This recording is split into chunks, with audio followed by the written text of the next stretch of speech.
Thank you, Madam Chair. Commissioner, nice to have you here. Welcome.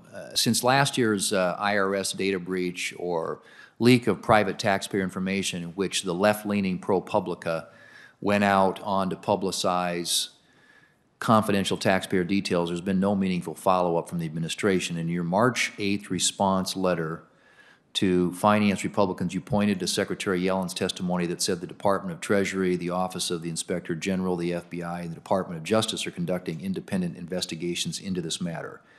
This apparent leak or hack of private taxpayer information is a serious breach of trust between taxpayers and their government, and it is simply inexcusable that the administration hasn't provided any accountability. So my question is, Commissioner, because I think it's a fundamental one, and that is when taxpayers' private information is stolen from the IRS and then shared by a partisan media outlet, how do you think that impacts trust in the agency? I don't believe it's been indicated that it was actually stolen from the IRS. I don't think there's been anything on that. TIGTA, Treasury Inspector General for Tax Administration, is the authority as to IRS that has the jurisdiction. So the investigation, and they announced that there's an investigation, so there would be the people to talk to. Hypothetically, any data breach, I think, causes significant reputational risk at a minimum for the U.S. government and specifically the Internal Revenue Service on a go-forward basis. We need to protect, we need to confirm to people that the information that they give us is safe and that they're required to give us is safe.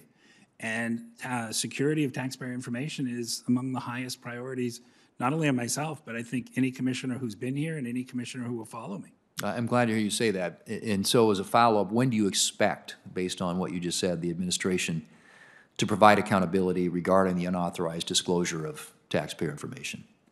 I can speak generally that as most people, I get frustrated when investigations go on without public acknowledgement of what's there. You know, the timing isn't helpful for maybe an agency to say what did or didn't happen and to rebuild the trust, but we don't control the timeline of Treasury Inspector General. I would hope that you would urge them to complete it in as quick a way as possible, as thorough a way as possible, but obviously so there is some accountability.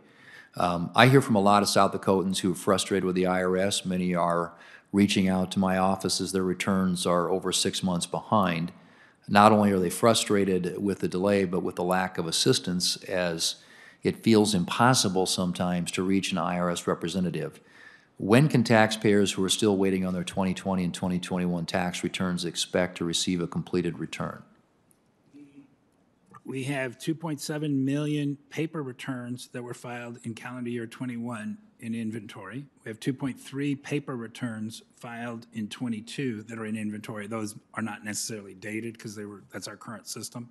The outdated clearly are the ones that we received in 21, and these are paper returns that are being processed. The over 95, 98% of electronically filed returns are being processed quickly, timely, within 21 days. People who are entitled to a refund get the refund.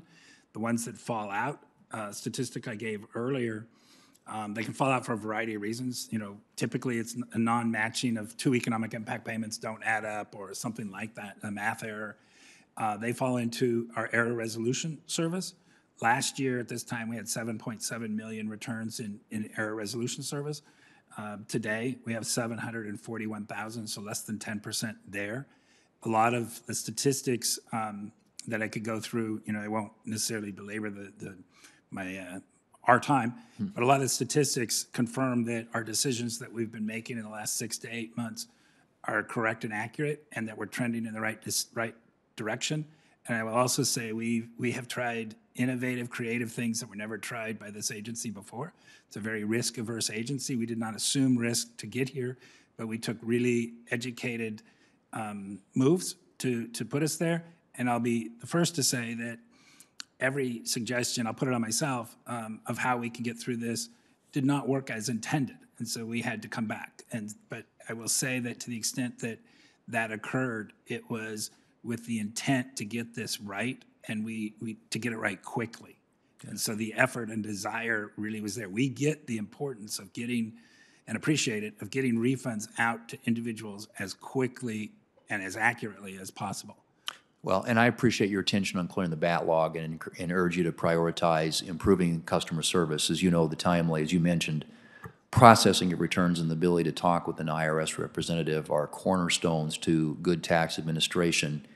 And many taxpayers are trying in good faith to comply with the tax laws, and they deserve a responsive IRS. So keep pressing in that area, because I think it's critical, as we talked about earlier, along with the other issue of the leaks of information, to establish that trust of the American people, and having a responsive tax collection service is key to that. So my time has expired. Thank you. Senator Hassan.